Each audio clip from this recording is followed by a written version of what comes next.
You're listening to Faith, Relationship, and Community Podcast, where we talk about all things faith, relationship, and community. My name is Noah. I'm the lead pastor of Morningside Lutheran Church. Today, I sit down with Andrea, our Director of Student Ministries, as we talk about her life and journey in faith, and also her excitement about raising the next generation in the faith. And so you are new on board. We're excited to have you. And excited to be here. Yeah. And had a good kickoff just last night with some parents and students. It was awesome just to see the support and all the people that came out. Yeah, I'm excited. You connected with the parents, and you've said this before. That's an important part of this. I mean, that you're just engaging with parents. It really is. Yeah. As the church, we can just really be a resource to come alongside and just reinforce everything that parents are doing. Yeah. And I know as a mom that it's really nice to know that there's people in my corner. Yeah. When it comes to things, and having a place to be able to talk to someone when they're going through hard things, and to just be another voice in their child's life that says the same things that they're saying. Right. Because we got a world full of messages that aren't centered around the cross.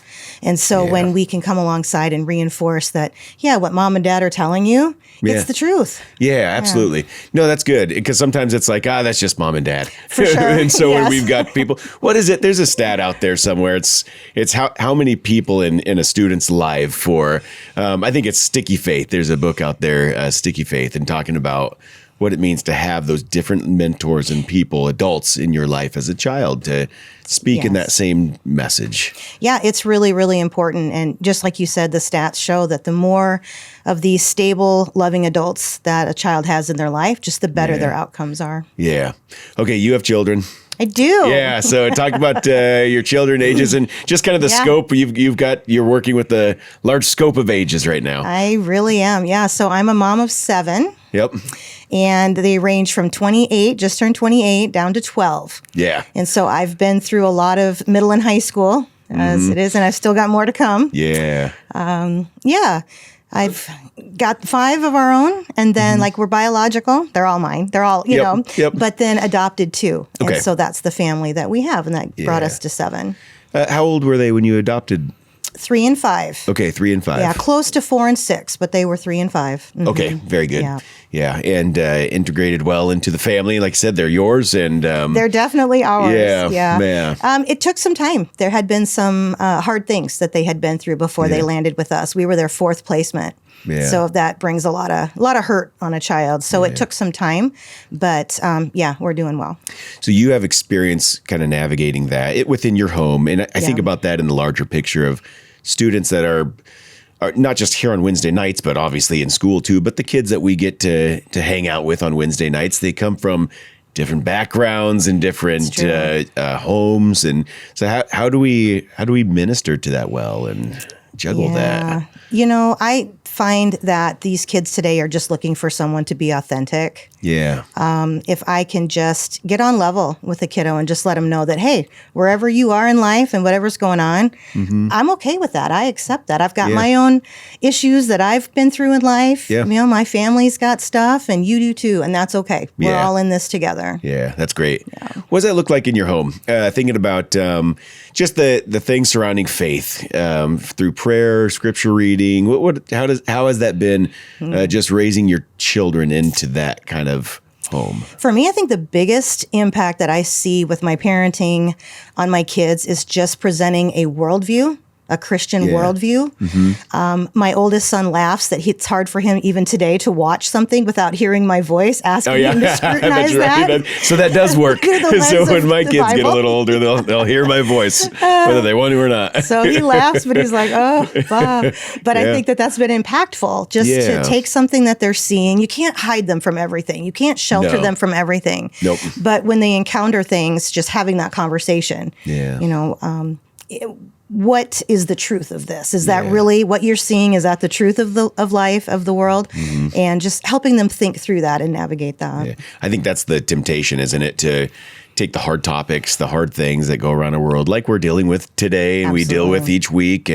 But it's the reality that we can't, like you said, we can't just contain it and control that. We got to be able to talk about it. And I think some parents that's challenging is how do we talk about that? And I don't know, you're an experienced mother, so how do we do that? How do you do that? Learn the hard way on some things, right? Yeah, right.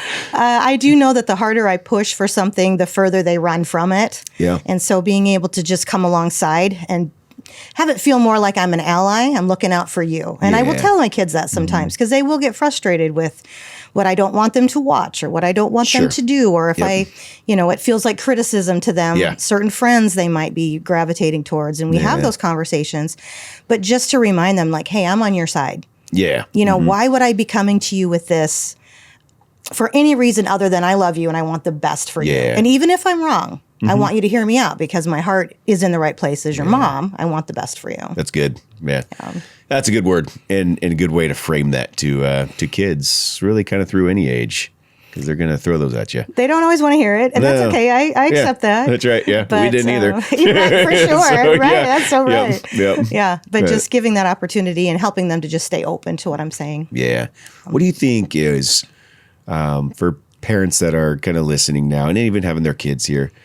And I know other parents too see it too, but what do you think is the biggest challenge that kids are facing today? And you span different ages from 12. So what is that? 6th grade?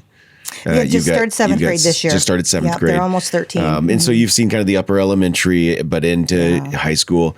What do you see the challenges in those different age groups? Man, the first thing that comes to mind is just all these competing pressures. Yeah. Whether that's just all the stuff they're seeing on social media that gives them all these different messages, whether that's all the plethora of activities they're now involved in, pulling them different directions. Yeah. I think just helping them to be grounded as much as we can. Like, don't sweat all the other stuff. Like, what's the really important stuff? And just really working to make time to just connect. And it's hard. We're going so many different directions today. Yeah, so absolutely. if we can just find those little times of try to get the family gathered and spend some time together, I think that's really important. But I think that they get a lot of messages. And so if you ask what's the hardest thing today, I think it's for them to learn how to filter all the things that come at them and really try to distill it down to what's really the most important for them. To an age group that's still brain development. I mean, they're still developing, they're still learning. They are. And that's a good way to put it. I mean, we want to help them filter the information that they see, whether it be social media. So are you able to, I'm not able to stay on top of all the new social media platforms that are out there.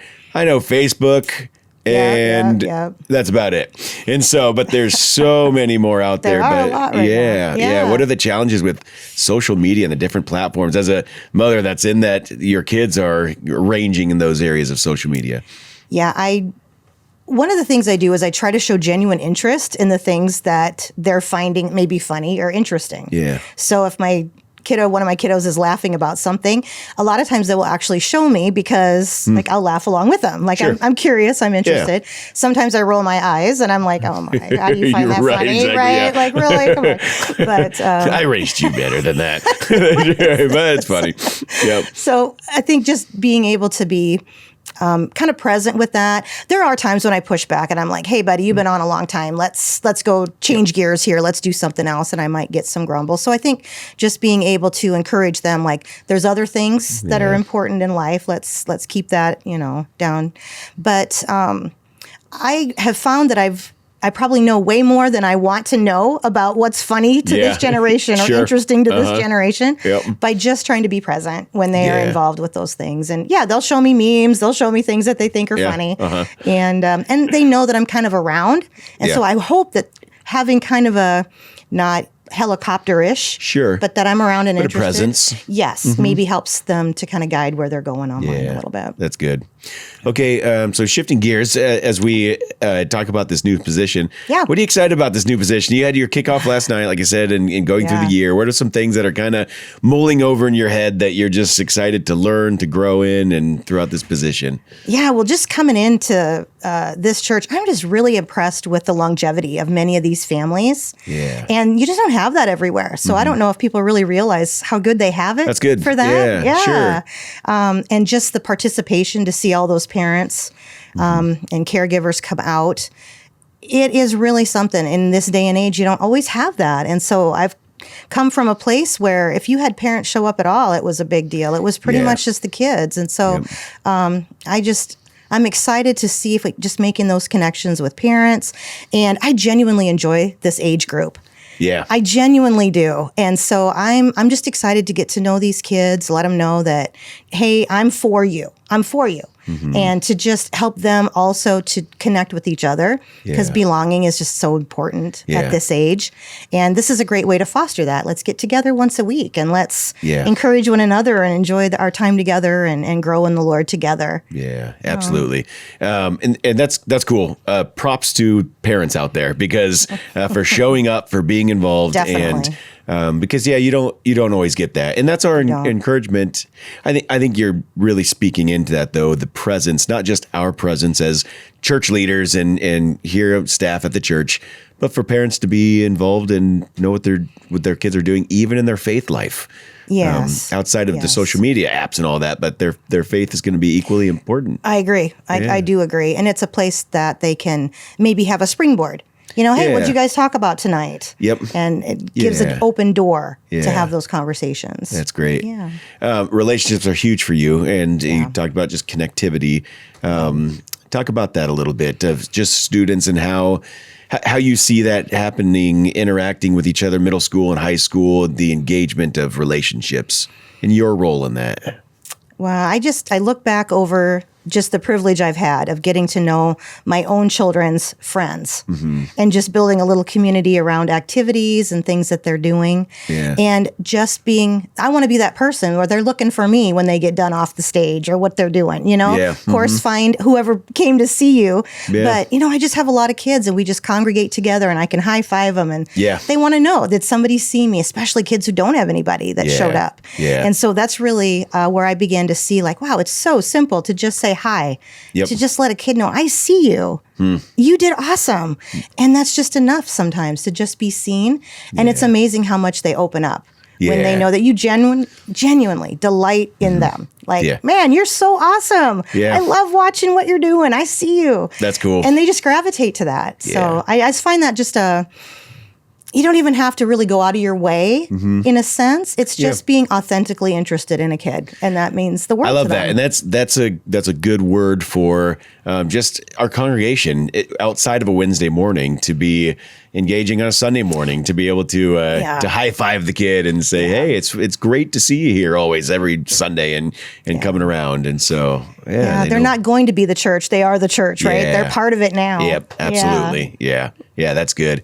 And talk about leaders. So we've got a handful of leaders that some parents of some of the students that are in our Wednesday night, some who are not, who have just been kind of leaders for a while. Yeah.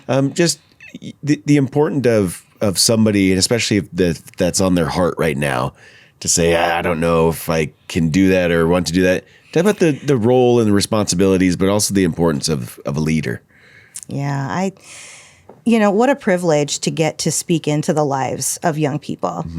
I don't believe that anything that we do here on this earth is just for here and now. Yeah. It echoes through eternity. I just believe that there's impact that we can have, and it doesn't have to be hard. Yeah. It's just showing up. It's just being a consistent face. Even if someone doesn't feel like they have, I'm not really gifted to do this or that. Man, you can do whatever it is that you're good at. Yeah. You can throw a football. Awesome. Yeah. Come throw a football with some kids. Yep. I'm quiet. I'm behind the scenes. Fill a plate with some food. Tell somebody hi. Yeah.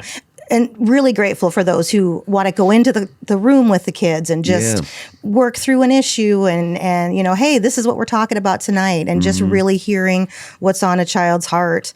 There's lots of room for leadership, and it doesn't look the same for everybody. Sure. And what it's an opportunity to just say, here I am, Lord. Yeah. Use me in this time and in this place. So I think really it just starts with, if you're feeling a tug, like, man, I could probably do something, but I don't know. Or should I would say just take a leap. And the rewards are great. Yes. When you step into those types of roles. Yeah. It's amazing. I never thought, I started as a worship leader, and which was great, and as a worship pastor, and I never saw myself working in children's ministry or student ministry. But there was a position that opened up a long time ago. I jumped into it, and I kind of contemplated the same things. Like, I don't know if I'm good at this, but I'll tell you what, some of the most blessed ministry, just for me, that was just so encouraging to be in a room, seeing students just ask the questions. And I think that can be a barrier sometimes, is I don't know how to field a question if there's a tough question, difficult question, but to be able to learn, like, I don't know, let's figure that out. We'll continue to talk about that. That's great modeling. It is. Because even as adults, we don't have it all figured out, No, we don't. that's okay. Nope. Yep. We're still growing. We're still learning until the day we are with Jesus. That's right. Yeah. But it truly is a blessing. And that's what I always share to be able to see kids, to see the light bulb go on. For sure. It's just really, really neat, really impactful. And that's what we're all about. We're making disciples. We're helping people come to know Christ, and creating an atmosphere that we can do that. Absolutely. Yeah, which is fun. Well, we're really excited to have you on board. Thank you. Really glad to be here. Yeah, absolutely. So last, like, what do you like to do in your free time, if you have free time? Or that's really more it. I should ask, what are your kids' hobbies that you like to do with them? So what do you like to do outside of it? I've got a lot of kiddos. I have 7. I don't know if I mentioned that earlier, but so that does keep me really, really busy. And so even in their adult age, they're involved in theater and in choir and things like that. So I love to do, to go to those kind of activities. Good. I love sports. I'm like the only one pretty much in my family. I watch football by myself. Okay. Who's your rooting teams? Who do you got? I can't tell you that. That's right. Are they green? They might be. Oh, man. Okay. We can get along. See, this is what unity looks like in the body of Christ. That's it. And I still have a love for the Vikings, because when I grew up, my father's a Vikings fan. Yeah. Well, that's all I need to hear. That's good. So I root for the Vikings as long as it's not the Packers. Well, we have a few Packer fans, but they're okay. We like them too. I do a lot of reading. That's about the only thing I do in my own time, I would say. And I love to sing. And so you'll hear me singing quite a bit, just being. That's awesome. Yeah. That's good. Well, thank you, Andrea, for the time. And what a blessing to have you here. I know you'll be a blessing to our students. Indeed. I'm so happy to be here. Thank you. Yeah, you bet. Thanks for listening today to our Faith, Relationship, and Community podcast. For more episodes, check out our website, morningsidelutheran.com, or on our social media platforms. We appreciate you joining. God bless.